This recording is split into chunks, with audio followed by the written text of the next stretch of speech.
ఈ రోజున ప్రభుత్వం, ముఖ్యంగా ఆంధ్రప్రదేశ్ ప్రభుత్వం, ప్రైవేట్ పెట్టుబడితోటి మేము సినిమాలు చేస్తే గవర్నమెంట్ కంట్రోల్ చేస్తానంటది ఏంటి? ముఖ్యంగా వైసీపీ నాయకులకు చెప్తున్నాను, చిత్ర పరిశ్రమ వైపు కన్నెత్తి చూడకండి, కాలిపోతారు, జాగ్రత్త. నిన్న ఎవరో మాట్లాడుతూ మాది ప్రైవేట్ వ్యాపారం, ప్రభుత్వానికి సంబంధం ఏముంది, ప్రభుత్వానికి సంబంధం లేదు, నేను కరెక్ట్గా చెప్పలేనది ఆ అర్థం వచ్చేటట్టు మాట్లాడారు.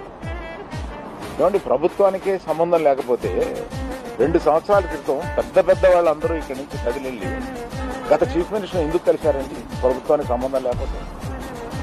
ఏ వ్యాపారం అయినా సవ్యంగా చేసుకోవాలంటే ప్రభుత్వంతో సహకారం లేకుండా అది జరగదు.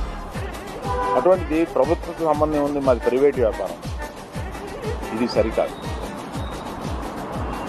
ప్రభుత్వంతో సంబంధం ఉంటుంది, ప్రభుత్వం కోఆపరేషన్ కావాలి. ఒకటే ఎగ్జాంపుల్, వాళ్ళ కోఆపరేషనే అక్కర్లేకపోతే మనలో పెద్ద వాళ్ళందరూ వెళ్ళి ఎందుకు కలిశారు?